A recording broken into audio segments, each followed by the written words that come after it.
Okay, सो cell के बारे में हमने लास्ट में डिस्कस किया था। सबसे पहले अच्छा सब सेल वॉल देखते हैं। तो मुझे बताओ कि प्राइमरी सेल वॉल के अंदर मेन कॉन्स्टिट्यूएंट कौन सा होता है, मेन कंपोजिशन किसकी होती है? हेमिसेलुलोज। ठीक है। फिर सेकेंडरी सेल वॉल के अंदर क्या होता है? सेलुलोज। सेलुलोज। और उसमें ऐसा कौन सा कंपोनेंट होता है जो प्राइमरी सेल वॉल में नहीं होता?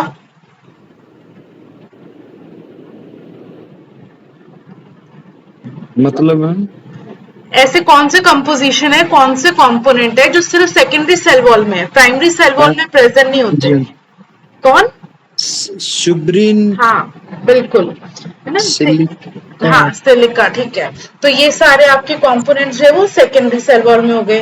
ओके, सो फर्स्ट जब सेल डिवीजन होता है तो उसके बाद फर्स्ट जो आपकी मेम्ब्रेन बोलो या फर्स्ट जो लेयर है वो किस चीज की बनती है after just cell division?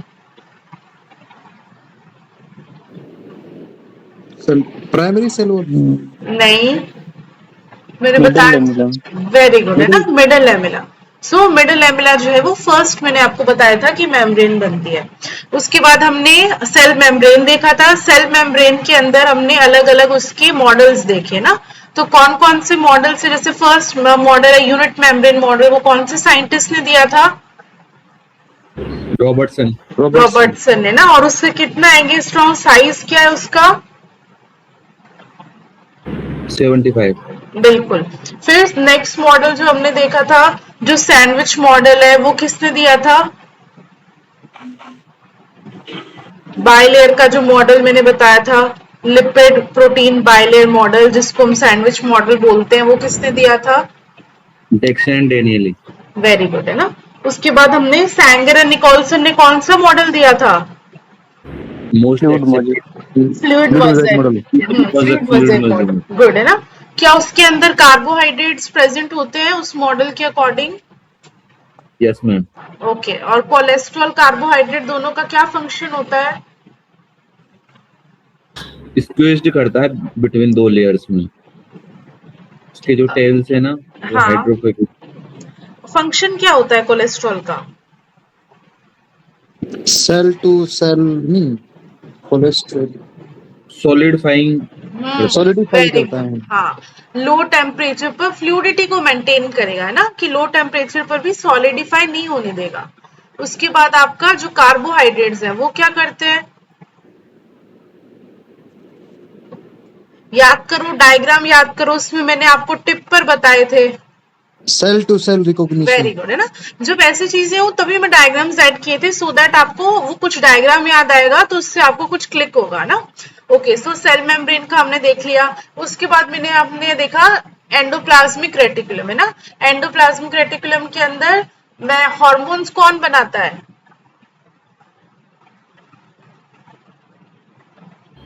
Rough. S S C R या आर ई आर?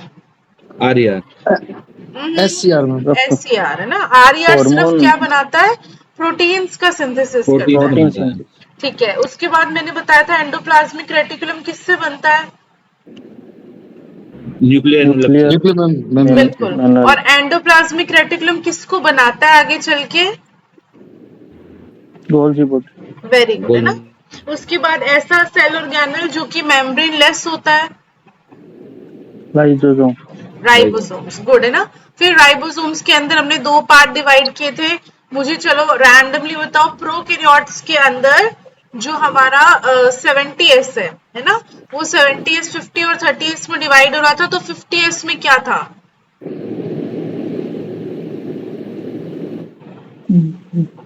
याद करो, आराम से याद करो। क्या दो कुछ नाम? जो प्रोकैरियोट्स है वो 25। 50s और 30s में डिवाइड हो रहा था।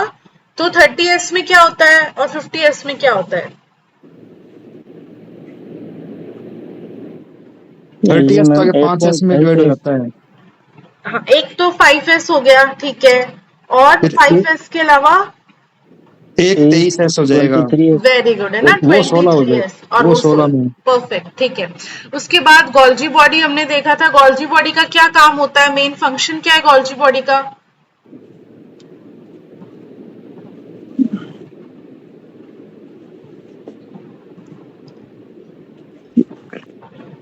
याद करो मैंने बताया था एंडोप्लाज्मिक रेटिकुलम से बन रहा है ना। तो एंडोप्लाज्मिक रेटिकुलम क्या करता है और उसके आगे का काम गोल्जी बॉडी में क्या करेगा? Packaging of the cell.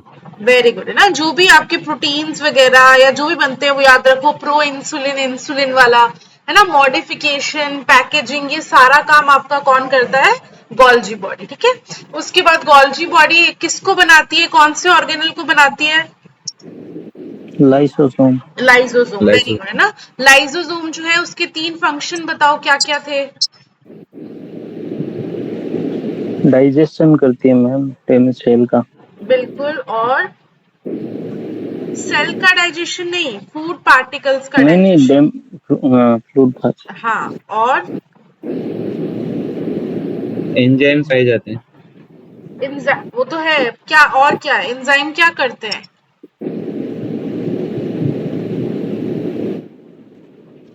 ऐसे याद रखो, ए डी डी से ध्यान रखो, है ना। ए से तो आपका क्या हो जाएगा? ऑटोलाइसिस, ठीक है। डी से आप 2 डी क्यों है, एक तो हो जाएगा डिफेंस मैकेनिज्म और दूसरा डी से हो जाएगा आपका डाइजेशन, ठीक है। तो ये 3 चीजें हमें ध्यान रखनी है लाइसोसोम्स के बारे में। उसके बाद मैंने आपको बताया था ऐसे ऑर्गेनल जो सिर्फ प्लांट में प्रेजेंट होता है, कौन सा ऑर्गेनल देखा था हमने?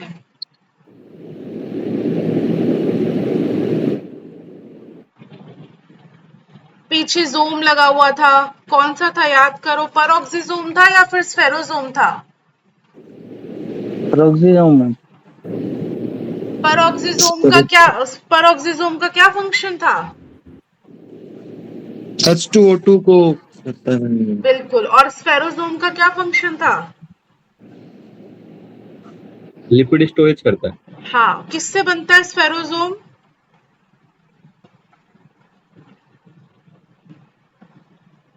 ईआर से। एससीआर से ना, ये एसईआर। ध्यान रखना। हाँ, फिर लास्ट हमने सेंट्रियोल देखा था। सेंट्रियोल के अंदर कितना ऑर्गेनाइजेशन होता है? 9+0। 9+0, और उसकी शेप किसके सिमिलर होती है? वो बैलगाड़ी के पहिए के समान। वेरी गुड, है ना। और 9+0 में भी जो 9 है वो कितने माइक्रोफाइब्रिल से मिलके बनता है? 3। 3, वेरी गुड, ठीक है। सो हमने रिवाइज कर लिया, अब हम आगे देखते हैं। देखो साइटोस्केलेटन, ये देखो जो भी हमने ऑलरेडी अलग अलग, ये साइटोस्केलेटन जो वर्ड है ना, ये बहुत ब्रॉड है। अलग अलग सेल्स में, अलग अलग ऑर्गेनिज्म में ये अलग अलग फंक्शन करता है ना। जैसे मैंने आपको बताया था स्पिंडल फाइबर्स है, तो स्पिंडल फाइबर्स जो है वो क्या होते हैं? माइक्रोट्यूब्यूल से बनते हैं। तो वहां पर हम ये बोल देंगे कि सेंट्रियोल हो गया, या जो स्पिंडल फाइबर्स है उनका रोल अटैच्ड है माइक्रोट्यूब्यूल से ना। माइक्रोट्यूब्यूल्स अटैच करते हैं सेल के मूवमेंट में, क्या करेंगे? आपकी हेल्प करेंगे। उसके अलावा मूवमेंट का ही जैसे जैसे फ्लैजिला हो गया ना, जैसे आप बैक्टीरिया देखते हो तो उनके अंदर क्या होता है? सीलिया या फ्लैजिला प्रेजेंट होते हैं। वो भी किसके लिए काम करते हैं? आपके मूवमेंट में हेल्प करते हैं। उनका भी कंपोजिशन क्या होता है? माइक्रोट्यूब्यूल से बना होता है, और उसी को हम क्या बोलते हैं? साइटोस्केलेटन। तो ये एक्चुअली क्या है? ये प्रोटीन के फाइबर्स है ना। जो मैंने आपको जैसे बता रहे थे कि काइनेटोकोर से अटैच हो जाते हैं माइक्रोट्यूब्यूल्स, जो स्पिंडल फाइबर जिसको हम बोलते हैं, उसी के ये जो प्रोटीन्स है उसको हम साइटोस्केलेटन बोलते हैं। 2 तरह के देखो प्रोटीन हो सकते हैं, वन कैन बी माइक्रोफिलामेंट्स और दूसरे हो सकते हैं माइक्रोट्यूब्यूल्स, है ना। जो जो मूवमेंट में आपके काम आते हैं, जैसे फॉर एग्जांपल एमीबा का मूवमेंट है ना, उसमें होते हैं माइक्रोफिलामेंट्स, जो बहुत कम आपको देखने को मिलेंगे। मोस्टली जो हम पढ़ते हैं दैट इज माइक्रोट्यूब्यूल्स, है ना। माइक्रोट्यूब्यूल्स में हम जो बात कर चुके हैं जैसे स्पिंडल फाइबर्स का, है ना, ये मैं ऑलरेडी आपको बता चुकी हूँ कि जो फाइबर्स बने होते हैं जो क्रोमोसोम की मूवमेंट को रेगुलेट कर रहे हैं, वो किससे बने हुए हैं? एक्चुअली में प्रोटीन फिलामेंट से बने हुए हैं। उन प्रोटीन फिलामेंट्स को ही हम माइक्रोट्यूब्यूल्स बोलते हैं। सीलिया फ्लैजिला के अंदर भी ये होते हैं, है ना। और जो नॉन डिवाइडिंग सेल्स है, डिवाइडिंग सेल्स में तो हमें पता है क्रोमोसोम के मूवमेंट के लिए स्ट्रेच करना, है ना, जो हमने पढ़ा था कि शॉर्टनिंग ऑफ फाइबर्स जो हम पढ़ रहे थे ना, वो सब किसके होते हैं? उन्हीं प्रोटीन फिलामेंट्स का। याद करो मैंने बताया था डाइजेशन हो जाता है, तो डाइजेशन के कारण क्या होता है? शॉर्टनिंग ऑफ फाइबर्स हो जाती है ना। तो इस तरह से आपके माइक्रोट्यूब्यूल्स जो है, इसमें इंपॉर्टेंट क्वेश्चन में आपको बस ये ध्यान रखना है कि किससे बने हुए होते हैं ना। तो ये बस जो है स्पिंडल फाइबर्स और ये सब, इनका composition is made of microtubules, ठीक है। इतना ज्यादा ये इंपॉर्टेंट नहीं है। नाउ वेरी इंपॉर्टेंट जो दैट कम्स इज माइटोकॉन्ड्रिया ना। माइटोकॉन्ड्रिया अपन को पता है किसको बोलते हैं, power house of the cell. फिर साइंटिस्ट का नाम ध्यान रखना कि माइटोकॉन्ड्रिया टर्म किसने दी थी, बेंडा ने। अच्छा, एंडोप्लाज्मिक रेटिकुलम किसने दी थी, पोल्टर ने। वेरी गुड है ना। और ये किसने दिया, आपके बेंडा वाला माइटोकॉन्ड्रिया, ये भी बहुत कॉमन है तो ध्यान रखना। अब देखो इसका मैंने आपको बताया है कंपोजिशन वाला, है ना। देखो कंपोजिशन वाला अभी तक हमने कहाँ कहाँ देखा, एक तो सेल मेम्ब्रेन के अंदर हमने देखा, जो मैंने आपको बताया था 60-40 का रेशियो होता है प्रोटीन लिपिड का, ठीक है। उसके बाद हमने राइबोसोम्स के अंदर देखा था प्रोटीन और आरएनए का रेशियो। अब देखो 3 और ऑर्गेनेल्स हैं जिसके अंदर आपको ये परसेंट जो है, मुझे ऐसा लगता है कि आपको ध्यान रखना चाहिए, माइटोकॉन्ड्रिया में, क्लोरोप्लास्ट में और न्यूक्लियस में ना। कई बार रेयर क्वेश्चंस हैं, कॉमन नहीं है, बट कुछ क्वेश्चंस इसके परसेंट पे आ सकते हैं, तो वो आप ध्यान रखना कि माइटोकॉन्ड्रिया के अंदर जो प्रोटीन है वो कितना परसेंट होता है, दैट इज 70%, ठीक है। फिर आपके जो लिपिड है वो कितना परसेंट है, 25 to 30%, एंड आरएनए इज 1% और डीएनए भी 1% है ना। तो ये कंपोजिशन आप ध्यान रखना of mitochondria. Now again mitochondria का नंबर थोड़ा सा इतना इंपॉर्टेंट नहीं है, बट फिर भी है ना, जो जैसे क्योस प्रोटोजोन है उसके अंदर आपके लाख तक माइटोकॉन्ड्रिया हो सकते हैं ना, जबकि एवरेज सेल में 200 से 800 माइटोकॉन्ड्रिया हो सकते हैं, ठीक है। तो इनके नंबर, एक सेल के अंदर बहुत ज्यादा माइटोकॉन्ड्रिया होते हैं। उसी तरह से क्लोरोप्लास्ट का नंबर भी वेरी करता है। माइटोकॉन्ड्रिया, क्लोरोप्लास्ट, ये सारे कैसे हैं, डबल मेम्ब्रेन स्ट्रक्चर है। इनके अंदर क्या होगा, एक आउटर मेम्ब्रेन होगी, एक इनर मेम्ब्रेन होगी, है ना। और बीच का जो लेयर होगा या बीच का जो होगा, जो लिक्विड प्रेजेंट होगा दोनों मेम्ब्रेन के बीच में भी, उसको हम क्या बोल देते हैं, इनर माइटोकॉन्ड्रियल स्पेस बोलते हैं ना, आईएमएस बोलते हैं। तो ये ध्यान रखना। और जो इनर मेम्ब्रेन के अंदर जो होगा दैट विल बी मैट्रिक्स। मैं अभी आपको डायग्राम दिखाऊंगी तो आपको और अच्छे से समझ आएगा। सो देखो आउटर जो मेम्ब्रेन है, कुछ पॉइंट्स हमें इसमें ध्यान रखने हैं, जो मैंने क्वेश्चन देखे हैं फिर हम क्वेश्चंस की बात करेंगे, ठीक है। जैसे आउटर मेम्ब्रेन है तो अगेन आउटर मेम्ब्रेन इसकी क्या होती है, कंटिन्यूस नहीं होती, बल्कि उसके अंदर क्या प्रेजेंट होते हैं, पोर्स प्रेजेंट होते हैं। अब देखो पोर का हमेशा जहां भी आप पढ़ोगे, जैसे हम प्लाज्मा मेम्ब्रेन के अंदर पोर पढ़ते हैं ना, तो ये जो पोर्स होते हैं एक्चुअली में क्या करते हैं, ट्रांसपोर्ट में हेल्प करते हैं। कोई भी आपको पता है माइटोकॉन्ड्रिया क्या है, एनर्जी बनाएगा, एटीपी बनाएगा। एटीपी बनाने के लिए आपको पता है मेटाबॉलिक रिएक्शंस चलती है ना, एटीसी की जो भी रिएक्शंस चलती हैं, वो सारी रिएक्शंस में ट्रांसपोर्ट होता है। अलग अलग पोर्ट्स बने हुए होते हैं ना, एक जो आपका जैसे सोडियम पंप होते हैं, सोडियम पोटेशियम के पंप होते हैं ना, तो सोडियम बाहर जाएगा, पोटेशियम अंदर आएगा, ऐसे करके पूरी मेटाबॉलिक रिएक्शन है। आप लोगों ने जब पढ़ा होगा फोटोसिंथेसिस, रेस्पिरेशन, तब आपने वो सब पढ़े होंगे, है ना। तो उन सब के लिए क्या जरूरत होती है, पोरिन्स की, चैनल्स की। वो चैनल्स जो है वो आपके आउटर मेम्ब्रेन पे प्रेजेंट होते हैं। नाउ इसमें जो क्वेश्चंस पे हमें फोकस करना है, वो क्वेश्चन हमें ये ध्यान रखना है कि कौन सा पार्ट जो है वो क्या फंक्शन करता है, ठीक है। इन माइटोकॉन्ड्रिया जो क्वेश्चंस आते हैं दैट इज फोकस्ड ऑन कि कौन सा पार्ट क्या फंक्शन करता है। फॉर एग्जाम्पल पोरेंस किस में प्रेजेंट होते हैं, मैंने आपको बताया, ध्यान रखना, आउटर मेम्ब्रेन पे, फर्स्ट पॉइंट, ठीक है। सेकंड पॉइंट, जो enzyme for mitochondrial lipid synthesis है ना, हमें वो रिएक्शन वगैरह कुछ नहीं पढ़नी है, बस we have to focus on कि वो माइटोकॉन्ड्रियल का लिपिड सिंथेसिस जो है that will take place in outer membrane, तो वो चीज आपको ध्यान रखनी है। देन हम आते हैं इनर मेम्ब्रेन पर, ठीक है। Inner membrane is highly permeable, वहां पे कोई चैनल्स नहीं है ना, ये जो है आपकी इम्परमिएबल है आयंस के लिए। सारे जो एक्सचेंज है वो आपका कहाँ होता है, आउटर मेम्ब्रेन पे हो जाता है, ठीक है। नाउ इनर मेम्ब्रेन जो है इंपॉर्टेंट, और जैसे मैं आपको कई क्वेश्चन ऐसे होते हैं जो मैं बता रही थी ना कि बहुत बेसिक क्वेश्चन आते हैं, उन्हीं में से एक बेसिक क्वेश्चन ये आता है कि या तो पूछ लेते हैं कि माइटोकॉन्ड्रिया की inner membrane is modified to, है ना, तो राइट आंसर इज क्रिस्टी। या फिर ऐसे पूछते हैं cristae is formed through outer membrane, inner mitochondrial space, matrix, inner membrane, ऐसे करके। तो ध्यान रखना एटीपी प्रोडक्शन के लिए, एरिया को इंक्रीज करने के लिए क्या होता है, देखो एक तो अगर नॉर्मल मेम्ब्रेन होती तो इस तरह की होती, बट इसमें क्या होता है, ऐसे ऐसे ये मेम्ब्रेन बन जाती है। इन मेम्ब्रेन ये जो है इन सबको हम क्रिस्टी बोलते हैं ना, हम ऑलरेडी पढ़ चुके हैं इसे। तो ये क्रिस्टीज जो है that is present in mitochondria that helps in ATP production. Why? क्योंकि वो एरिया को इंक्रीज कर देते हैं, है ना। जितना एरिया प्रेजेंट है एटीपी प्रोडक्शन के लिए वो इंक्रीज हो जाता है। तो हमें ये ध्यान रखना है कि आउटर मेम्ब्रेन में तो पोरेंस है और माइटोकॉन्ड्रिया लिपिड सिंथेसिस करता है। Inner membrane is highly impermeable to ions, plus उसके अंदर सरफेस एरिया इंक्रीज हो जाता है फॉर एटीपी प्रोडक्शन। और किसका फॉर्मेशन होता है? क्रिस्टी। ये जो टर्म है क्रिस्टी, इस पे हमें ध्यान रखना है, ठीक है। ये बहुत फेमस और बहुत बेसिक क्वेश्चन है जो बहुत बार पूछा गया है। उसके बाद देखो नेक्स्ट आता है मैट्रिक्स, ठीक है।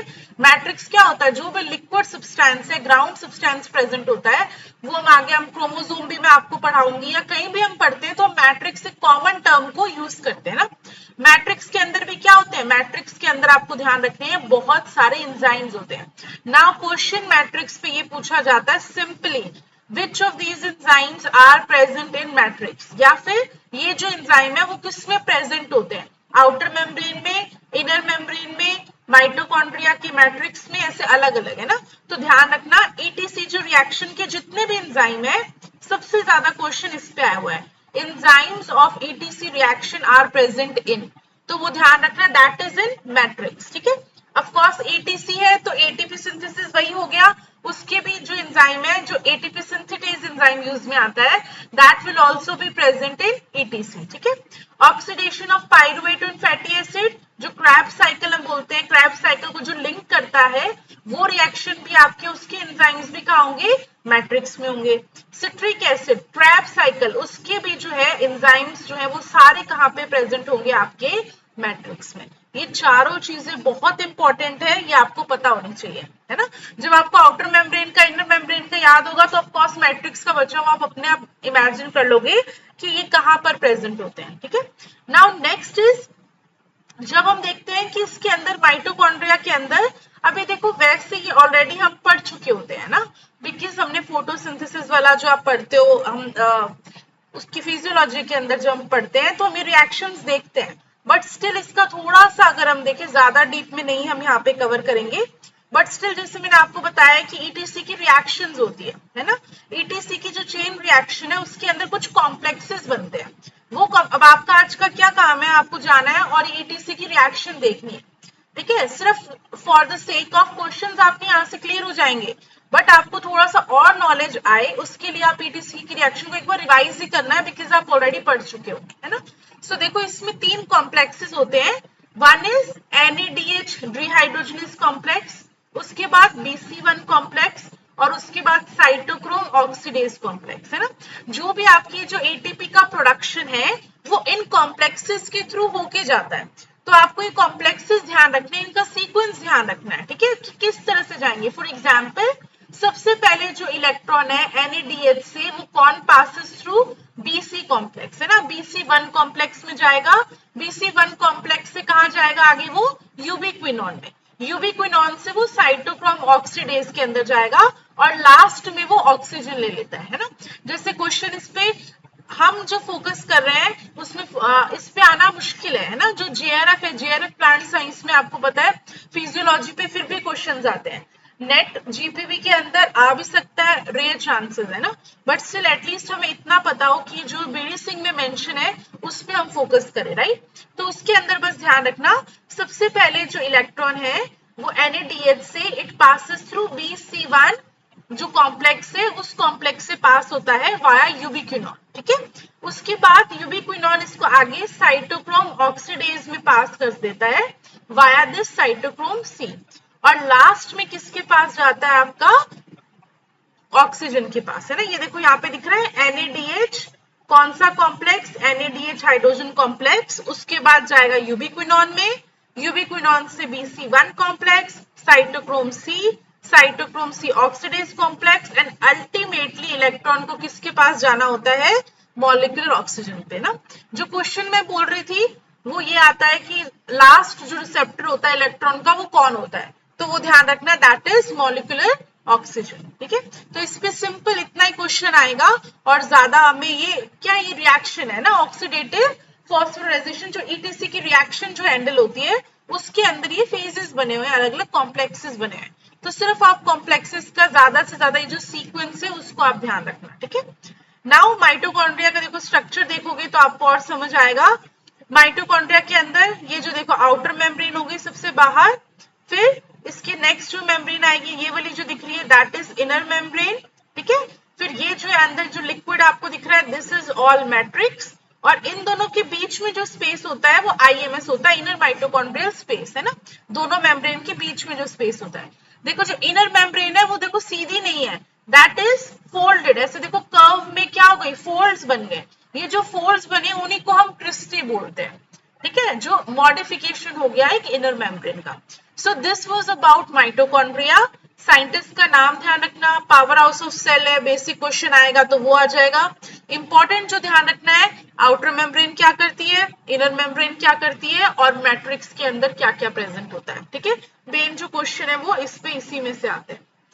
नाउ नेक्स्ट आता है chloroplast, again one of the most important. किसमें प्रेजेंट होता है, प्लांट्स में, है ना। कितने होते हैं, यूजुअली 20 to 40। नंबर इंपॉर्टेंट है इसका, इसीलिए मैंने ऐड किया है ना। कई बार जैसे हम कोई क्वेश्चन ऐसे देखते हैं कि कुछ लाइंस आपको बीडी सिंह पे हम पढ़ते हैं और हम उनको इग्नोर कर देते हैं ना, बट कई बार मेरे कोई क्वेश्चन दिखे हैं इसीलिए मैंने इन लाइन्स को यहाँ पे नोट किया है। तो स्पेसिफिकली जैसे उसके अंदर आपका प्रोटोजोन का एग्जाम्पल था, वैसे ही माइटोकॉन्ड्रिया में प्रोटोजोन था, यहाँ पे क्लेमाइडोमोनास का एक एग्जाम्पल कोट किया हुआ है बीडी सिंह में, दैट क्लेमाइडोमोनास जो एल्गी है वो उसके अंदर सिर्फ एक क्लोरोप्लास्ट पर सेल होता है, तो ये ध्यान रखना, ठीक है। नाउ अगेन मैंने बताया था ये भी कैसा होता है, टू मेम्ब्रेन स्ट्रक्चर। अच्छा अब इसके अंदर फेमस क्वेश्चन कौन बता सकता है, स्ट्रोमा से कौन सा क्वेश्चन आता है? Light reaction, light reaction, dark reaction. Very good, है ना। तो पूछते हैं कि लाइट रिएक्शन कहाँ पे होती है और डार्क रिएक्शन कहाँ पे होती है। सो कौन सी होती है, स्ट्रोमा में लाइट होती है डार्क होती है? लाइट में, ना, स्ट्रोमा में ये होती है मैम, डार्क होती है। डार्क रिएक्शन होती है ना। तो जो मेन क्वेश्चन पूछते हैं ARO डबल ARO आपके जितने भी एग्जाम्स है ना इन सब में, और जो बेसिक एग्रीकल्चर एग्जाम्स है, इवन सेल के अंदर, तो आपको जैसे मैंने आपको स्टार्टिंग में फर्स्ट डे पे बताया था कि है ना 20% क्वेश्चन कैसे होते हैं, बहुत सिंपल। तो उन सिंपल में ऐसे क्वेश्चन आ जाते हैं, स्ट्रोमा का क्या काम है, माइटोकॉन्ड्रिया इनमें से कौन सा organelle is power house of the cell, है ना। तो कुछ क्वेश्चंस ऐसे भी होंगे, वो क्वेश्चंस आपके सेल चैप्टर से मोस्टली बनते हैं, ठीक है। तो उसके लिए आपको ध्यान रखना है। अब वो क्या होता है, कई बार हम जैसे हमें ये सेल चैप्टर तो आता ही है, हम इसको पढ़ते नहीं है, आगे के चैप्टर्स में पढ़ लेते हैं ना, और फिर वो इजी वाला ही गलत हो जाता है ना। तो इस चीज को हमें ध्यान रखना है। फिर अब देखो विद इन स्ट्रोमा भी, यहाँ पर भी मैं आपको डायग्राम से समझाती हूँ। देखो इसमें क्या अलग अलग जैसे स्ट्रक्चर्स हम देखते हैं, तो बेसिक आप लोगों ने पता भी होगा आपको क्या होते हैं, थाइलाकॉइड्स होते हैं, ठीक है। ये पूरे जो एक एक मेम्ब्रेन्स हैं, दीज ये जो स्टैक लाइक स्ट्रक्चर है, दीज आर व्हाट, थाइलाकॉइड। ये पूरा मिला के थाइलाकॉइड्स जो स्टैक लाइक स्ट्रक्चर है पूरा मिला के ग्राना बनाते हैं, ठीक है। और जो ये आपको अंदर जो लिक्विड दिख रहा है दैट इज स्ट्रोमा। तो एक तो आपको स्ट्रोमा वर्ड ध्यान रखना है, एक आपको ग्रेना वर्ड ध्यान रखना है, और एक आपको थाइलाकॉइड वर्ड ध्यान रखना है ना। ल्यूमेन क्या होता है, जो थाइलाकॉइड के अंदर जो मैट्रिक्स प्रेजेंट है दैट इज ल्यूमेन। तो ये तीन चार चीजें क्लोरोप्लास्ट के अंदर होती है, जैसे हमने माइटोकॉन्ड्रिया में देखा था वैसे ही यहाँ पे है। अगेन इसमें भी क्या होगा, इनर मेम्ब्रेन होगा, इंटर मेम्ब्रेन जो स्पेस मैंने आपको बताया था वो होगा, और आउटर मेम्ब्रेन होगी, है ना, same like mitochondria. Now chloroplast क्या करता है, फोटोसिंथेसिस, ठीक है। जैसे माइटोकॉन्ड्रिया का था रेस्पिरेशन हो गया, एटीपी सिंथेसिस करता है, वैसे आपका क्लोरोप्लास्ट जो है वो फोटोसिंथेसिस में रोल प्ले करता है। अगेन देखो इसमें भी क्या है, आउटर मेम्ब्रेन तो आपकी कैसी है, परमिएबल, है ना। नाउ जो आपकी इनर मेम्ब्रेन है दैट इज लेस परमिएबल, ठीक है। माइटोकॉन्ड्रिया में तो इट वाज ऑलमोस्ट इम्परमिएबल, यहाँ पर ये थोड़ी कम परमिएबल है, ठीक है। ये जो मैं आपको ऑलरेडी बता चुकी हूँ। अच्छा ये फ्रेट चैनल्स क्या होते हैं, एक ये टर्म भी और देखो, फ्रेट चैनल्स क्या होते हैं, ये जो जैसे ये जो ग्रैनम्स है ना, ये एक दूसरे से जो कनेक्टेड होते हैं उसको हम फ्रेट चैनल्स बोलते हैं। एक ये टर्म भी ध्यान रखना, ठीक है। कौन कौन सी, ग्राना आपको पता चला क्या हुआ, थाइलाकॉइड पता चला, फिर स्ट्रोमा पता चला, ल्यूमेन पता चला, और एक फ्रेट चैनल्स। फ्रेट चैनल्स क्या है, मान लो ये जो ऐसे हमने सारे ये स्टैक लाइक स्ट्रक्चर ये पूरा ग्रैंडम बना दिया है ना, फिर यहाँ पे भी एक और ग्रैंडम है, इनको जो कनेक्ट करेंगे that will be freight channels, ठीक है। पूरे ग्रैनम एक दूसरे से जो इंटरकनेक्टेड होती हैं, that is through fed channels. तो ये आपको थोड़ी टर्म है, सिंपल, कई बार टर्म भी पूछ लेते हैं ना, इसलिए मैं ल्यूमेन क्या आपको क्या था मैम? हाँ जी, ल्यूमेन क्या था? जो मतलब थाइलोकॉइड है, थाइलोकॉइड के अंदर के मैट्रिक्स को ल्यूमेन बोलते हैं। ये देखो यहाँ पर, ये आपको दिख रहा है थाइलोकॉइड का एक डाइसेक्शन सेक्शन किया हुआ है हमने, ट्रांसफर सेक्शन। उसके अंदर देखो ये this liquid present is known as lumen, ठीक है। So these are the basic terms जो ध्यान रखना। अब देखो जो हम क्लोरोप्लास्ट में कई बार देखते हैं कि क्लोरोप्लास्ट किससे बनता है ना, सीधे नहीं बनता। अच्छा, बनने की जो हम बात कर रहे थे, हम कल भी इस पे डिस्कस कर रहे थे, माइटोकॉन्ड्रिया और क्लोरोप्लास्ट दोनों ऑर्गेनल्स कैसे हैं, सेल्फ रेप्लिकेटिंग ऑर्गेनल्स है ना, सेमी ऑटोनोमस बोलते हैं, बिकॉज सेल डिवाइड होगा तो ये तो डिवाइड होंगे, बट देखो इनका नंबर क्या है, एक नहीं है, सिंगल ऑर्गेनल नहीं प्रेजेंट होता, ये मल्टीपल है ना। ये मल्टीपल कैसे बनते हैं, क्योंकि अपने आप को क्या करते हैं, खुद रेप्लिकेट करते हैं, इसीलिए इनको हम क्या बोलते हैं, सेल्फ रेप्लिकेटिंग। खुद की जो डिविजन से जैसे न्यू आपका क्लोरोप्लास्ट बनते जाएंगे। अब एक तो मैंने ये बोला कि आपको खुद डिवाइड कर रहे हैं, तो एक हमने एंडोसिम्बायोटिक थ्योरी को, क्या ये सपोर्ट करता है, एक चीज एंडोसिम्बायोटिक थ्योरी क्या थी, कि जो आपके ऑर्गेनल्स हैं, क्लोरोप्लास्ट या माइटोकॉन्ड्रिया, दोज आर एक्चुअली क्या, प्रोकैरियोट्स से डिराइव है ना। प्रोकैरियोट्स ने सिम्बायोसिस एसोसिएशन बना लिया यूकैरियोटिक सेल के साथ, उसको हम एंडोसिम्बायोटिक थ्योरी बोलते हैं। उस थ्योरी में सपोर्ट करने की क्या क्या चीजें हैं, फॉर एग्जाम्पल पहला मैंने बताया कि ये अपने आप को सेल्फ रेप्लिकेट कर सकते हैं, है ना, जैसे बैक्टीरिया डिवाइड कर सकते हैं वैसे ये भी अपने आप को डिवाइड कर सकते हैं। दूसरा जो है, इसके अंदर खुद देखो डीएनए, आरएनए ये सब प्रेजेंट है ना, तो कुछ सोच के देखो, एक सेल के अंदर, न्यूक्लियस के अंदर तो अलग डीएनए आरएनए जो जेनेटिक मटेरियल है वो प्रेजेंट है, बट सेल के अंदर ये ऐसे दो ऑर्गेनल्स हैं जिसके अंदर अपना खुद का जेनेटिक मटेरियल प्रेजेंट है ना, जो हम साइटोप्लाज्मिक इनहेरिटेंस पढ़ते हैं, है ना, जो हम अभी ब्रीडिंग में, जेनेटिक्स में भी मैं आपको अलग से पढ़ाऊंगी, साइटोप्लाज्मिक इनहेरिटेंस एक अलग ही चैप्टर है। तो उसके अंदर हम क्या देखते हैं कि इनका अलग से जेनेटिक कंट्रोल होता है, जैसे न्यूक्लियस के जीन का कंट्रोल होता है, वैसे ही माइटोकॉन्ड्रिया, क्लोरोप्लास्ट का अलग कंट्रोल होता है। जैसे आप लोगों ने सुना होगा मेल स्टेरिलिटी, है ना, तो मेल स्टेरिलिटी में हम देखते हैं ना साइटोप्लाज्मिक जेनेटिक मेल स्टेरिलिटी, तो वो साइटोप्लाज्म कहाँ से आया है, जो आपके क्लोरोप्लास्ट और माइटोकॉन्ड्रिया जो है उनके इनहेरिटेंस से आता है ना, जो मेटर्नल इनहेरिटेंस पढ़ते हैं। सो इसका खुद का जेनेटिक मटेरियल है। उसके अलावा एक और चीज क्या है, प्रोकैरियोट्स के अंदर हमने देखा था 70S राइबोसोम प्रेजेंट होते हैं ना, इनके अंदर भी आपके 70S राइबोसोम प्रेजेंट होते हैं। पूरे जो हमारा यूकैरियोटिक न्यूक्लियस है, उसके अंदर यूकैरियोटिक जो हमारा सेल है उसमें तो 80S है ना, उसके RER पे 80S प्रेजेंट होंगे, उसके साइटोप्लाज्म के अंदर 80S प्रेजेंट है राइबोसोम, लेकिन यूकैरियोटिक सेल के जो क्लोरोप्लास्ट और माइटोकॉन्ड्रिया है उसके अंदर 70S प्रेजेंट है। तो ये भी एक देखो क्या कर रहा है कि हम सोचने पे मजबूर कर रहा है कि हाँ ये भी किससे, इसका ऑर्गेनाइजेशन कहाँ से ये बने हैं, जरूर प्रोकैरियोट से, ठीक है। इसको एक और थ्योरी क्या सपोर्ट करती है कि जो हमारे ट्रांसक्रिप्शन, ट्रांसलेशन, रेप्लिकेशन है ना, इसके अंदर जो भी आपके एंजाइम्स प्रेजेंट होते हैं वो सारे एंजाइम सिमिलर है जो हमारे प्रोकैरियोट में प्रेजेंट होते हैं, है ना। यूकैरियोट के अलग होते हैं, आप लोग जब हम पढ़ेंगे या आप लोगों ने पढ़ा हुआ भी होगा रेप्लिकेशन सब में, प्रोकैरियोट के अलग एंजाइम्स हैं और यूकैरियोट के अलग एंजाइम्स है ना। तो क्लोरोप्लास्ट और माइटोकॉन्ड्रिया के अंदर जो एंजाइम्स हैं वो सिमिलर प्रेजेंट है आपके प्रोकैरियोट से, ठीक है। प्लस इसमें और सुनो, है ना, कि ये कौन से किस तरह के प्रोटीन्स हैं, हमने स्टोन प्रोटीन पढ़े थे ना, अभी हमने देखा था प्रोकैरियोट और यूकैरियोट में डिफरेंस देखा, और मैंने आपको बताया कि यूकैरियोट्स के अंदर हिस्टोन प्रोटीन प्रेजेंट होते हैं जो प्रोकैरियोट्स में नहीं होते। क्लोरोप्लास्ट और माइटोकॉन्ड्रिया में भी हिस्टोन प्रोटीन्स एब्सेंट होते हैं। तो ये सारे जो भी आपके पॉइंट्स हैं, ये सब पॉइंट्स किसको सपोर्ट करती है, एंडोसिम्बायोटिक थ्योरी को, है ना। तो ये अब देखो इस पे क्वेश्चन, अभी मैंने आपको जो लास्ट बताया था कि क्वेश्चन आया हुआ था, है ना, हालांकि बहुत बेसिक क्वेश्चन आया था कि कौन सा ऑर्गेनल जो है वो प्रोकैरियोट से ओरिजिन है, सिर्फ वहीं तक आया था ना, बट फिर भी हमें इसके बारे में नॉलेज, और ये बहुत इंटरेस्टिंग भी लगता है कि साइंस में देखो हम चीजें जो है वो कैसे इवोल्यूशन में किस तरह से सपोर्ट बन के आगे चीजें बदल रही हैं, ठीक है। So coming back to the topic, जो आपका क्लोरोप्लास्ट है वो मैंने आपको बताया कि किससे बनता है, प्रोप्लास्टिड से, ठीक है। उसके अंदर फिजन होता है, फिजन मतलब सीधे ब्रेक डाउन हो जाएगा और उससे फिर प्रोप्लास्टिड जो है वो डिवाइड हो जाएगा, ठीक है। तो ये चीज आप ध्यान रखो। क्लोरोप्लास्ट का डायग्राम हम देख चुके हैं। नाउ क्लोरोप्लास्ट के अंदर क्या होती है, फोटोफॉस्फोराइजेशन, है ना। लाइट की प्रेजेंस में जो एटीपी है, फोटोफॉस्फोराइजेशन, फोटो मतलब लाइट की प्रेजेंस में, जिसको हम बोलते हैं लाइट रिएक्शन, जो कि कहाँ पे होती है, थाइलाकॉइड मेम्ब्रेन्स में, है ना। जो मैंने आपको बताया, डार्क रिएक्शन इन स्ट्रोमा और लाइट रिएक्शन किस में होती है, आपके थाइलाकॉइड मेम्ब्रेन में। तो ये एक जो एग्जाम में क्वेश्चन है वो तो एक ऑलरेडी आ गया, ठीक है। फोटोफॉस्फोराइजेशन होता है, ईटीसी का रिएक्शन होगा। अब हमें यहाँ पर लाइट रिएक्शन वो सब नहीं पढ़नी है, ठीक है। बस हमें पता होना चाहिए कि क्लोरोप्लास्ट के अंदर फोटोसिंथेसिस में लाइट डिपेंडेंट रिएक्शन होती है और डार्क रिएक्शन होती है जो स्ट्रोमा में होती है, ठीक है। That's all.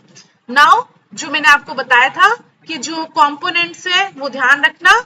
इसके अंदर प्रोटीन कितना है, 50 to 59%, ठीक है। आरएनए और डीएनए देखो, आरएनए जो है दैट इज 1 to 7.5%, बहुत वेरिएबल है। डीएनए इज 1 to 0.2%, ठीक है। क्लोरोफिल प्रेजेंट होगा 5 to 8%, इस पे स्टार मार्क करना, है ना। क्लोरोप्लास्ट में क्लोरोफिल कितना प्रेजेंट होता है ये पता होना चाहिए, 5 to 8%। लिपिड्स प्रेजेंट है 21 to 34%, है ना। और कैरोटेनॉइड भी प्रेजेंट है 0.7 to 1.1%। एग्जैक्ट आपको पर्सन याद करने की जरूरत नहीं है, बट एटलीस्ट आपके माइंड में अगर ऑप्शंस 4 ऑप्शन आए तो थोड़ा आपको क्लिक हो जाए, है ना, उतना ध्यान रखना। माइटोकॉन्ड्रिया में, प्लाज्मा मेम्ब्रेन में, राइबोसोम्स के अंदर, क्लोरोप्लास्ट के अंदर और न्यूक्लियस के अंदर, इन 5 चीजों के अंदर क्या परसेंट है वो हमें आइडिया होना चाहिए, ठीक है। नाउ सिंपल सा ये चीज हमने बहुत बार देखी हुई है कि जो ग्रीन कलर का होता है ना, जिसमें फोटोसिंथेसिस जो क्लोरोफिल प्रेजेंट है, दैट इज क्लोरोप्लास्ट, ठीक है। नेक्स्ट आता है आपका ल्यूकोप्लास्ट, जिसको हम क्या बोलते हैं, कलरलेस, है ना। कलरलेस हो गया और ये क्या करता है, स्टोरेज ऑफ स्टार्च के लिए। लास्ट इज क्रोमोप्लास्ट, जो कि क्वेश्चन में आता है कि विच of these store the pigments, है ना। अच्छा, जो मैंने कल एक बताया था एंथोसाइनिन पिगमेंट, वो कहाँ पे प्रेजेंट होता है,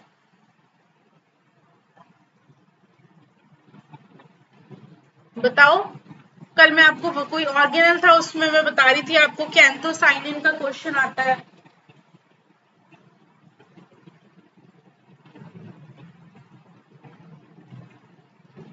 चलो मैं आपको ऑप्शन देती हूँ, सेल मेम्ब्रेन, ठीक है, साइटोप्लाज्म, वैक्यूल और स्फेरोसोम।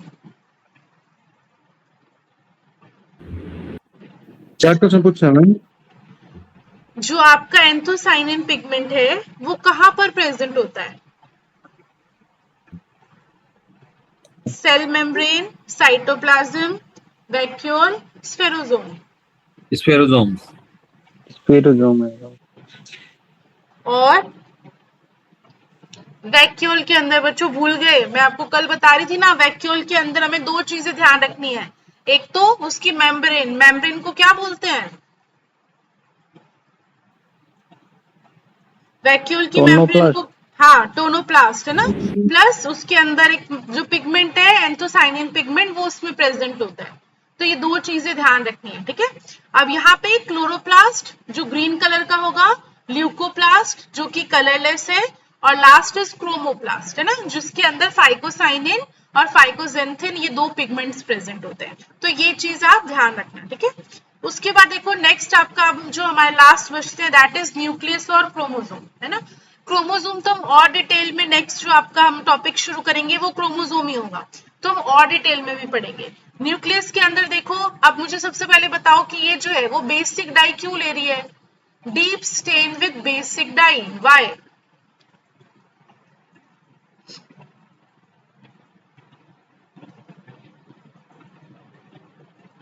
सोचो, दिमाग लगाओ। जेनेटिक मटेरियल क्या होता है, उस पे क्या चार्ज होता है, बेसिक डाई क्या होती है,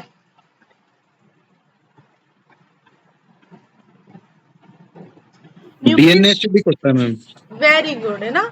जो आपका डीएनए है that is acidic in nature, so ये डीप स्टेन कौन सा लेगा, काउंटरएक्ट जो आपका डाई होगी वो लेगा, दैट इज बेसिक डाई।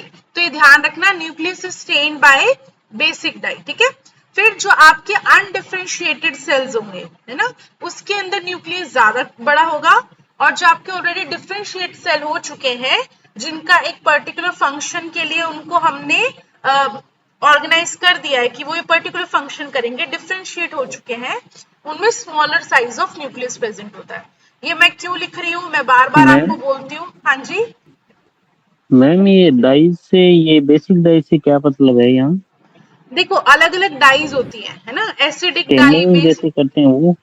हाँ स्टेनिंग जो हम कर रहे हैं ना, जैसे माइक्रोस्कोप के अंदर हम मैम देखते हैं। हाँ जी, हेटेरोक्रोमेटिन और यूक्रोमेटिन जैसा है क्या कुछ? क्या कह रहे हो? यूक्रोमेटिन और हेटेरोक्रोम वाला है क्या ये टॉपिक? नहीं, वो आगे आएगा, वो क्रोमोसोम में आएगा बच्चे, वो क्रोमोसोम वाला जो चैप्टर है ना, वो उसके अंदर आएगा पूरा। वो भी तो डाई से ही कुछ है। मैम, हाँ ये डाइज से मतलब यहाँ? मैं बताती हूँ, देखो क्या है, जो भी हम, जैसे हमने ग्राम स्टेनिंग की है ना, या जो भी हम स्टेन करते हैं, डाई का हम यूज क्यों करते हैं? स्टेनिंग के लिए। स्टेनिंग क्यों कर रहे हैं? माइक्रोस्कोप के अंदर, इलेक्ट्रॉन माइक्रोस्कोप, लाइट माइक्रोस्कोप, इनके अंदर हम देखते हैं तो हमें स्टेन करना पड़ता है। वो स्टेन के अलग अलग टाइप ऑफ डाई यूज करते हैं। जैसे ग्राम स्टेनिंग करते हैं ना, तो उसके अंदर हम ग्राम्स का सॉल्यूशन यूज करते हैं, ठीक है, सैफ्रनिन स्टेन हो गए। ये अलग अलग स्टेन्स को हमने क्लासिफाई किया हुआ है बेस्ड ऑन इसके अंदर कंपोनेंट क्या है। अगर एसिडिक कंपोनेंट होता है तो दोज आर एसिडिक डाइज, अगर बेसिक कंपोनेंट होता है तो उसके अंदर क्या होता है? बेसिक डाइज, है ना। जैसे एसिड बेस होते हैं वैसे ही उस तरह की डाइज बनी हुई है। तो जो न्यूक्लियस है उसके अंदर क्योंकि जेनेटिक मटेरियल प्रेजेंट होता है, और उस जेनेटिक मटेरियल में जैसे फास्फोरस हो गया है ना, उसमें क्या होता है? नेगेटिव चार्ज होता है। तो उसका जो नेचर होता है, एसिड, नाम पे आगे एसिड आ रहा है तो एसिडिक नेचर का है, तो उसको स्टेन कौन करता है? बेसिक डाइज हम स्टेन करते हैं, ठीक है। बेसिक वो बेस जो है वो उससे आया, एसिड बेस जो हम केमिस्ट्री में पढ़ते हैं वो वाला एसिड बेस है, ठीक है। तो मैम, आरएनए के लिए भी ये ऐसे ही यूज होगी क्या, डीप स्टेन? बिल्कुल, आरएनए देखो डाई अलग अलग होगी, बट जो नेचर होगा पूरे न्यूक्लियस को स्टेन करने का वो बेसिक डाई होगा, ठीक है। डाई के अंदर जो अलग अलग ओके। कौन सी डाई है वो अलग अलग होगी। ओके, सो ये जो, हाँ मैं स्टेटमेंट वाला आपको बोल रही थी, ये वैसे देखो साउंड क्या करता है, बहुत बोरिंग स्टेटमेंट्स हैं, है ना, लेकिन अगर इस पे क्वेश्चन आएगा न्यूक्लियस से कौन सा राइट स्टेटमेंट है, तो हमें ये नहीं पता चलेगा कि लार्जर किस में होता है और स्मॉलर किस में होता है, ठीक है। तो इस चीज का इसीलिए मैंने ऐसे स्टेटमेंट जान करके ऐड किए हैं जो हम छोड़ देते हैं और उस पे क्वेश्चन बन सकता है, ठीक है। तो इसको हमें नेग्लेक्ट नहीं करना है, ऐसे नहीं देखना, ठीक है। नाउ अगेन मैंने आपको बताया था न्यूक्लियस में क्या होता है, इट कैन मल्टीप्लाई, है ना। सेल्स पे डिपेंड करता है किस तरह की सेल्स हैं, उन सेल्स के बेसिस पे न्यूक्लियस का जो है नंबर बदलता रहता है। नाउ जैसे आपके आरबीसीज के अंदर एक और हमने ऑर्गेनल देखा था, कौन सा एब्सेंट होता है?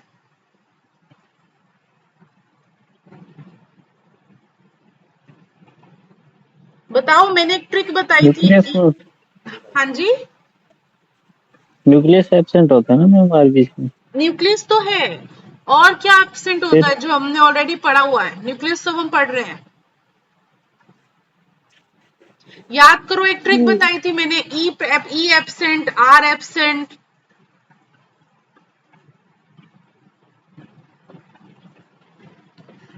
एंडोप्लाज्मिक रेटिकुलम, ठीक है। राइट, आरबीसीज के अंदर एंडोप्लाज्मिक रेटिकुलम एब्सेंट होता है, तो वही आपको, और ई से क्या था? एग्स वाला, है ना, ये ध्यान रखना। तो जो हमारे न्यूक्लियस है उसके अंदर जो है, उसके अंदर भी आरबीसीज जो है, आरबीसीज में न्यूक्लियस एब्सेंट होता है, ये आपको ध्यान रखना है। Plus companion cells of phloem के अंदर न्यूक्लियस एब्सेंट होता है। ये जो है वो बहुत, जो मैं सेम 20% क्वेश्चन जो आते हैं उसके अंदर ये आता है, विच of these organelles is absent in RBC, है ना।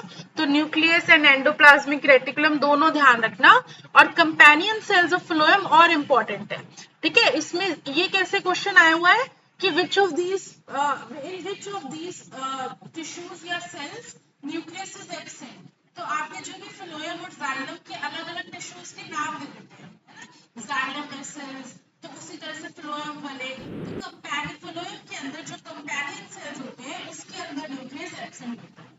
मैम वॉइस ब्रेक हो रही है। ओके, वापस बोलती हूँ मैं, तो जो आपके पोएम के अंदर जो कंपेनियन सेल्स होते हैं उसके अंदर न्यूक्लियस एब्सेंट होता है, ये चीज आप ध्यान रखना, ठीक है। नाउ फंक्शन, इसके फंक्शन कुछ वो नए नहीं है, हमें पता है जेनेटिक मटेरियल को है इसके अंदर, तो जो भी आपका mRNA RNA जो भी हम ना सबसे पहले रेप्लिकेशन होगा तो डीएनए का डबल होगा, ठीक है। रेप्लिकेशन के बाद आपके ट्रांसक्रिप्शन होगा तो आरएनए का फॉर्मेशन होगा, mRNA बनता है, tRNA बनता है, rRNA बनता है ना। फिर न्यूक्लियस के अंदर न्यूक्लियोलस होता है तो वो आपके क्या बनाएगा, rRNA का फॉर्मेशन करेगा, वहां पे राइबोसोम्स प्रेजेंट होंगे। ये सारे आपका जो भी फंक्शन है वो कौन करता है, आपका न्यूक्लियस। अलग अलग जितने भी एंजाइम्स प्रेजेंट होंगे रिएक्शन को बनाने के लिए वो सब न्यूक्लियस में प्रेजेंट होंगे, ठीक है। नाउ एक अलग से बात दे रखी है उसके अंदर जो बीडीसी में भी ध्यान रखनी है। अपनी मैम ब्रेक हो रही है, पता नहीं कैसे। मैम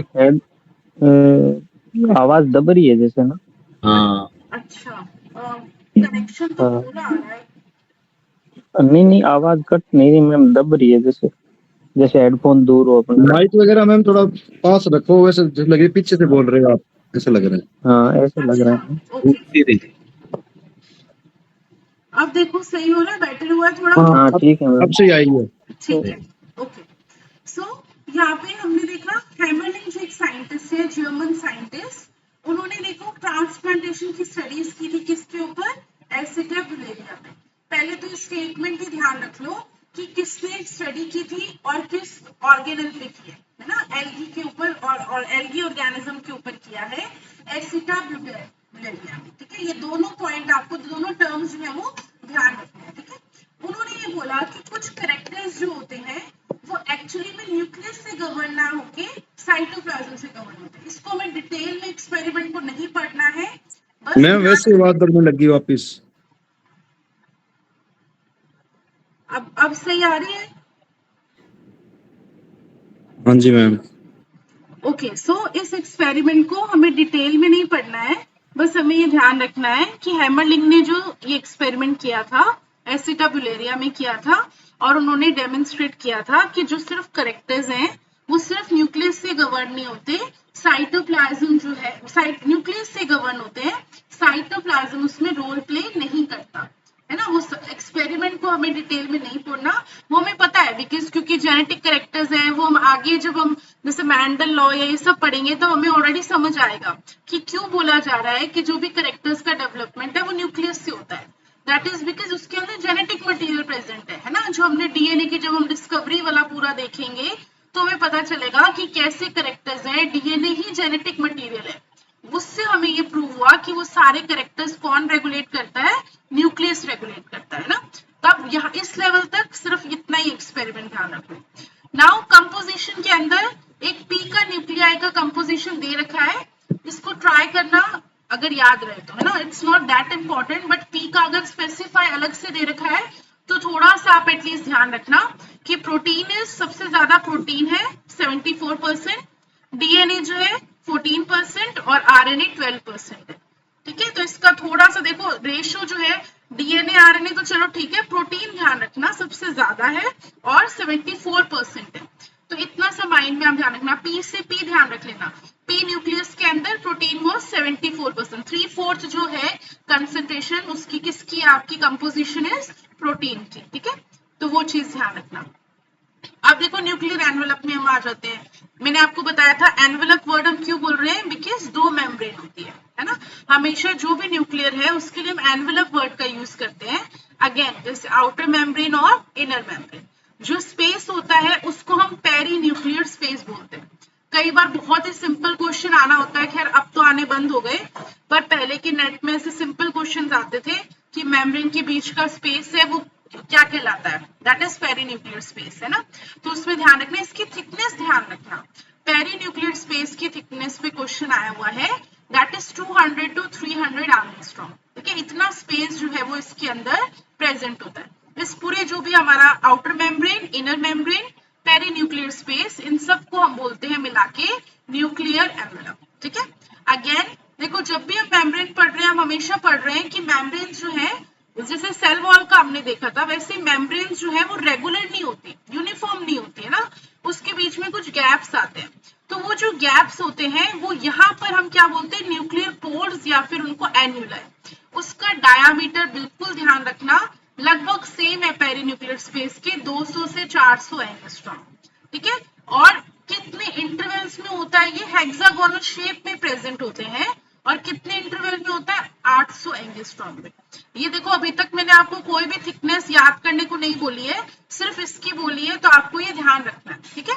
अब देखो रियल पोर्स क्यों नहीं वर्ड यूज कर रहे, क्योंकि ऐसा नहीं है कि जो मेम्ब्रेन है वो टूट गई है ना, ऐसा नहीं है। प्रॉब्लम क्या है कि सिर्फ बीच में ऐसा एक स्पेस आ जाता है तो मेम्ब्रेन ही, बट वो एक स्पेस बना लेता है बीच में, और एनगल्फ डीप डाउन मान लो इसके अंदर कोई डिप्रेशन सा आ गया है ना, तो हमने इसको क्या बोल दिया, एन्यूलाई या फिर पोर्स बोल दिया। रियल में मेम्ब्रेन तो पूरी है, ठीक है। नाउ ये जो आपके एन्यूलर ग्रैनुअल्स हैं, ये 8 ग्रैनुअल्स होते हैं, ठीक है, एम्बेडेड अराउंड ईच। ये 8 ग्रैनुअल्स आपको ध्यान रखने हैं, ठीक है। 8+1 का जो आपका कंसंट्रेशन है वो आपको ध्यान रखना है, ठीक है। 8 ग्रैनुलर्स एम्बेडेड होते हैं। ग्रैनुअल क्या होते हैं, ऐसे गोल गोल तरह के स्ट्रक्चर्स होते हैं ये। तो जो भी आपका पोर है, एन्यूलाई जो पोर होता है, उस पोर के अराउंड आपके 8 एन्यूलर ग्रैनुअल्स का स्ट्रक्चर जो है उसको सराउंड करता है, और बीच में एक होता है सेंटर ग्रैनुअल, इसीलिए हम इसका क्या बोलते हैं, 8+1 का। जैसे 9+0 हमने किस में देखा था, सेंट्रियोल में देखा था, वैसे ही जो आपका न्यूक्लियस है उसमें जो न्यूक्लियाई पोर होता है, ये एन्यूलाई होता है, वो 8 एन्यूलर ग्रैनुअल से सराउंड होता है, और बीच में एक सेंटर ग्रैनुअल होता है, इसीलिए उसके कंपोजिशन को 8+1 ग्रैनुअल्स पर पोर हम बोलते हैं, ठीक है। ये चीज को आप ध्यान रखना। अब अगेन पोर है तो उसका क्या काम होगा, ट्रांसपोर्ट ऑफ मटेरियल्स, ठीक है, ये चीज हमें पता है। फिर इसका कंपोजिशन ध्यान रखो, प्रोटीन 70%, आरएनए 20%, और DNA is a small amount, ठीक है। तो ये चीज ध्यान रखना। अब कंपोजिशन वाले जितने भी थे वो सारे हो चुके हैं, आप एक पेज पे अलग से इनको नोट कर लेना, ठीक है। ये जितने भी आपके हैं, ये कौन कौन से कंपोजिशन वाले हैं और ये सब। अब देखो नेक्स्ट जो आता है दैट इज न्यूक्लियोलस। न्यूक्लियोलस क्या होता है, मैंने एक बार बताया भी था, किसको याद है, ये एनओआर, न्यूक्लियोलस, ये सब।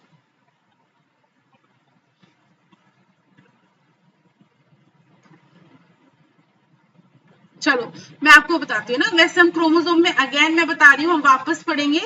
देखो ये जो है दैट, ये हम मान लेते हैं क्रोमोसोम का स्ट्रक्चर है, ठीक है। जो बीच में डिप्रेशन होता है इसको हम क्या बोलते हैं, प्राइमरी कंस्ट्रिक्शन, ठीक है। और इसका और क्या नाम है,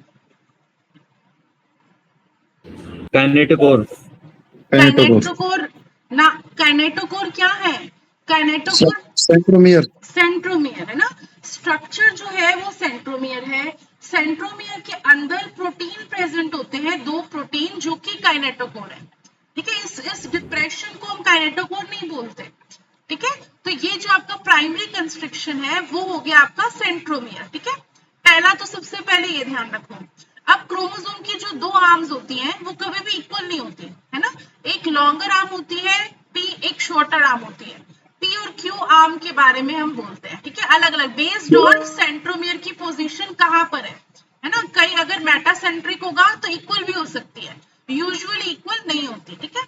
अब उसके बाद देखो क्या होता है, कुछ क्रोमोसोम, हर क्रोमोसोम नहीं है ना, कुछ क्रोमोसोम के अंदर क्या होता है, यहाँ पर एक और तरह का डिप्रेशन प्रेजेंट होता है, ऐसे, ठीक है। ये तो आपका सेंट्रोमियर हो गया ये वाला। एक आपका सेकेंडरी कंस्ट्रिक्शन प्रेजेंट होता है, इस सेकेंडरी कंस्ट्रिक्शन को हम एनओआर रीजन बोलते हैं, न्यूक्लियोलस ऑर्गेनाइजिंग रीजन। ये न्यूक्लियोलस ऑर्गेनाइजिंग रीजन, यहाँ पर आपका न्यूक्लियोलस प्रेजेंट होता है जो कि क्या करता है, आरएनए का फॉर्मेशन करता है, ठीक है। तो ये आपको ध्यान रखना है। और इसी तरह के क्रोमोसोम को हम क्या बोलते हैं, सैटेलाइट क्रोमोसोम। ये आपके दिमाग में अगर कोई भी पूछे, अब इसके बाद आपकी गलत नहीं होनी चाहिए है ना। प्राइमरी कंस्ट्रिक्शन सेंट्रोमियर हो गया, वो खत्म करो। सेकेंडरी कंस्ट्रिक्शन वर्ड ध्यान रखो, सेकेंडरी कंस्ट्रिक्शन से रिलेटेड क्या हो रहा है आपका, एनओआर रीजन। एनओआर रीजन से रिलेट करो न्यूक्लियोलस को, न्यूक्लियोलस से रिलेट करो आरआरएनए के फॉर्मेशन को, उससे रिलेट करो कि ये जो आपका पोजीशन है इस तरह के क्रोमोसोम को हम क्या बोलते हैं, सैटेलाइट क्रोमोसोम।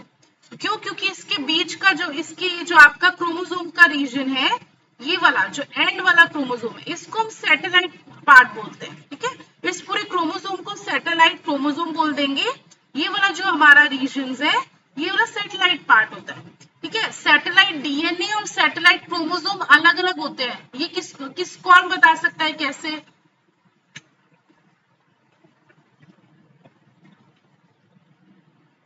जो भी जैसे इंटरव्यूज होते हैं, है ना, तो इंटरव्यूज में वो पूछते हैं कि क्या सैटेलाइट डीएनए और सैटेलाइट क्रोमोसोम सेम है, तो हम मोस्टली बच्चे क्या बोलते हैं, सैटेलाइट क्रोमोसोम का जो डीएनए होता है वो सैटेलाइट डीएनए हो गया, है ना, बट ऐसा नहीं है। ठीक है, सैटेलाइट क्रोमोसोम तो क्या है, ऐसे क्रोमोसोम जहां पर सेकेंडरी कंस्ट्रक्शन प्रेजेंट है, उन क्रोमोसोम्स को हम क्या बोलते हैं, सैटेलाइट क्रोमोसोम।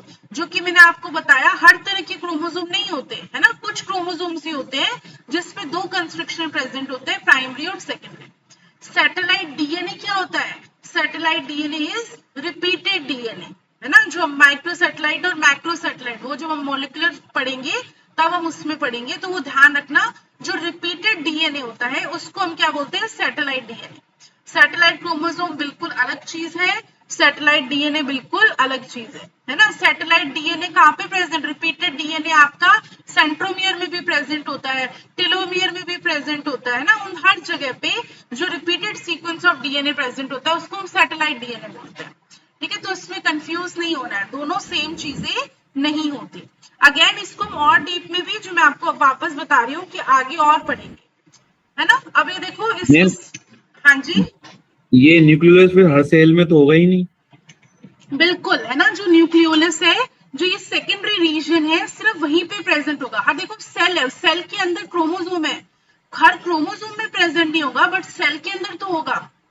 ओके मैम, है ना, क्योंकि अलग, जैसे ह्यूमन के अंदर शायद श्योरली मुझे भी याद नहीं है, बट 6 या 5 या 6 क्रोमोसोम्स होते हैं ऐसे, जहां पर जो सेकेंडरी क्रोमोसोम्स होते हैं, जो सेकेंडरी कंस्ट्रक्शन प्रेजेंट होते हैं, वहां पे न्यूक्लियोलस प्रेजेंट होता है।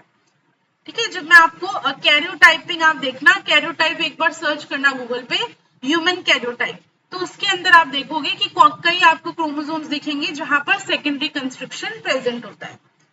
अब देखो इसमें हम जब और अल्ट्रा, ये इतना इंपॉर्टेंट नहीं है, बट स्टिल हम अल्ट्रा स्ट्रक्चर, जो हम और डीप में स्ट्रक्चर को पढ़ते हैं, तो इसके 4 कंपोनेंट्स बस ध्यान रखना, है ना। एक जो सेंट्रल रीजन होता है न्यूक्लियोलस के अंदर ही, जो सेंट्रल रीजन होता है उसको हम अमॉर्फस रीजन कहते हैं। अमॉर्फस मतलब उसकी कोई शेप नहीं है। ठीक है, अगर वो ग्रैनुलर है, ठीक है, जो बाहर, जो जस्ट अमॉर्फस रीजन है, उसको जो बाहर से जो सर्कल में ऐसे सराउंड करता है, उसको हम क्या बोलते हैं, ग्रैनुलर रीजन। ठीक है, उसके बाद फिब्रिल, जो जहां पे आरएनए फाइबर्स प्रेजेंट होते हैं ना, और क्रोमेटिन फाइबर्स, जो ये मान लो सेकेंडरी जो हमारा रीजन है, क्रोमेटिन फाइबर्स को तो हम देखेंगे इस तरह से लॉन्गिट्यूडनल ऐसे फाइबर्स रन होते हैं, ये तो पूरे क्रोमोसोम में होते हैं, है ना। क्रोमेटिन फाइबर्स क्या होते हैं, ये सब हम आगे पढ़ेंगे। तो बस ये ध्यान रखना, एक टर्म ध्यान रखना, न्यूक्लियोलीमा, है ना। जैसे हम अलग अलग मैट्रिक्स वर्ड हमने यूज किसमें किया, माइटोकॉन्ड्रिया के अंदर, है ना। फिर उसके अंदर हमने क्लोरोप्लास्ट के अंदर स्ट्रोमा वर्ड यूज किया। ठीक है, वैसे हम साइटोप्लाज्म बोलते हैं, वैसे ही जो अमॉर्फस रीजन है, जो सराउंड करता है ग्रैनुलर पोजीशन को, उसको हम न्यूक्लियोलीमा वर्ड यूज करते हैं। ठीक है, तो बस ये चीज ध्यान रखना। अब न्यूक्लियोलस जो मैंने आपको ऑलरेडी बता दिया, उसका मेन फंक्शन क्या होता है, आरएनए का प्रोडक्शन। ठीक है, ये बिल्कुल कंफ्यूज नहीं होना है, सिंपल आता है, nucleolus is related to production of rRNA, tRNA, mRNA, ऐसे करके ना, तो ध्यान रखना वो किसका प्रोडक्शन में हेल्प करता है, आरआरएनए का। अगेन मैं कल ये पूछूंगी आपसे, कौन कौन सी चीजें आपको ध्यान रखनी है, सेकेंडरी कंस्ट्रक्शन, उसके बाद क्या हो जाएगा आपका rRNA, nucleolar organising region, satellite chromosome, है ना, ये सारी चीजें एक दूसरे से रिलेटेड है। ठीक है, इसमें कंफ्यूज नहीं होना। सो नेक्स्ट हमारा जो लास्ट है, दैट इज क्रोमेटिन फाइबर्स, है ना। क्रोमेटिन फाइबर्स की जो डायमीटर है, ये बहुत फेमस है, बहुत बार पूछते हैं, बिल्कुल फिक्स हो जाना चाहिए। क्रोमेटिन फाइबर्स की डायमीटर इज 300 एंगस्ट्रॉम। ठीक है। अब इसके अंदर देखो दो तरह के आपके, ये अभी थोड़ा मैं आपको बता रही हूँ, आगे हम डीप में और पढ़ेंगे। दो तरह के क्रोमेटिन्स प्रेजेंट होते हैं, वन इज हेट्रोक्रोमेटिन और दूसरा होता है यूक्रोमेटिन, है ना। ये क्या होता है, देखो यूक्रोमेटिन जो कि लाइट कलर्ड होता है, जेनेटिकली एक्टिव होता है। मैं आपको कल जैसे एक स्टेटमेंट लिख के बताऊंगी, उससे आपको सब, जैसे मैंने अभी स्टेटमेंट बताई आपको ये न्यूक्लियोलर रीजन वाली, वैसे ही हम यूक्रोमेटिन और हेट्रोक्रोमेटिन के लिए एक स्टेटमेंट बनाएंगे, है ना। बस वो स्टेटमेंट याद रहेगी तो आपको कुछ भी और याद करने की जरूरत नहीं है। सो बट बेसिक इसका क्या है, न्यूक्लियस के अंदर ही, सॉरी क्रोमोसोम के अंदर ही जो फाइबर्स हैं वो हर तरह सेम नहीं होते, है ना, अलग अलग तरीके के फाइबर्स होते हैं। जैसे ये देखो हम मानते हैं ये हमारा हुआ क्रोमोसोम, है ना। तो यहाँ पे सेंट्रोमियर रीजन है, ठीक है। यहाँ पे आपका सबसे टिप पे मान लो टेलोमियर है, यहाँ पे मान लो सेकेंडरी आपका कंस्ट्रिक्शन है, ठीक है। ये तीन हमने बना लिए। अब ये जो यहाँ पे ये कैसे हो जाते हैं, डार्क स्टेन हो जाते हैं। जब मैं इनकी स्टेनिंग करूंगी और माइक्रोस्कोप से देखूंगी तो ये इसके बीच का पोर्शन तो लाइट स्टेन होगा, और जो ये वाला पोर्शन है वो सब कैसा हो जाता है, डार्क स्टेन होता है, ठीक है। जो पोर्शन डार्क स्टेन होता है उसको हम बोलते हैं हेट्रोक्रोमेटिन, ठीक है। क्यों डार्क स्टेन होता है, क्योंकि यहाँ पे क्रोमेटिन फाइबर्स क्या होते हैं, बहुत कंडेंस होते हैं। अब खुद सोचो, हमने अगर मान लो एक पतली सी रस्सी ले लो, है ना, उसके बीच में नॉट बना दो, फिर और रस्सी को खोल दो, फिर नॉट बना दो, तो सबसे ज्यादा डाई वो कहाँ पे ले लेगा, जहां पे नॉट बना हुआ है वहां पे वो डाई ज्यादा ले लेगा, है ना। और हमें जब उसको हम अगर उस रस्सी को हटा देंगे और उसकी जब हम पिक्चर देखेंगे तो कैसा दिखेगा, बीच में डार्क डार्क स्पॉट्स से दिखेंगे। वो डार्क डार्क स्पॉट्स जो है वो कंडेंस्ड क्रोमेटिन फाइबर्स के कारण आते हैं, और उस रीजन को हम हेट्रोक्रोमेटिन बोलते हैं, ठीक है। वो रीजन मोस्टली जेनेटिकली इनएक्टिव होता है। इनएक्टिव का क्यों बोलते हैं, क्योंकि उसके अंदर रिपीटेटिव डीएनए प्रेजेंट होता है, सैटेलाइट डीएनए प्रेजेंट होता है, ठीक है। ये चीज ध्यान रखना, मैं स्टेटमेंट भी बताऊंगी तब आपको और याद हो जाएगा, बट ये ध्यान रखना यूक्रोमेटिन क्या होता है, लाइटली स्टेन्ड होता है और जेनेटिकली एक्टिव होता है ना, लेस कंडेंस्ड होता है। हेट्रोक्रोमेटिन मोर कंडेंस्ड होता है, डार्क स्टेन्ड होता है, रिपीटेटिव डीएनए प्रेजेंट है, और कहाँ पे देखने को मिलेगा, सेंट्रोमियर हो गया, टेलोमियर हो गया, सेकेंडरी कंस्ट्रक्शन हो गया, वहां पर आपको ये देखने को मिलेगा, ठीक है। नाउ क्रोमेटिन फाइबर्स का भी कॉम्पोजिशन देखो, क्रोमेटिन के अंदर सिर्फ तीन चीजें प्रेजेंट है, डीएनए, प्रोटीन और आरएनए। ये ध्यान रखना सबसे ज्यादा क्या होता है, प्रोटीन, ठीक है। ये हम कई बार कंफ्यूज हो जाते हैं, तो इस चीज का ध्यान रखना। 55% प्रोटीन है, 40% डीएनए है, और सिर्फ 4 से 5% आपका आरएनए है, ठीक है। ये चीज आपको ध्यान रखनी है क्रोमेटिन फाइबर्स का कंपोजिशन, ठीक है। सो लास्ट हमने अब क्रोमेटिन फाइबर्स देख लिए।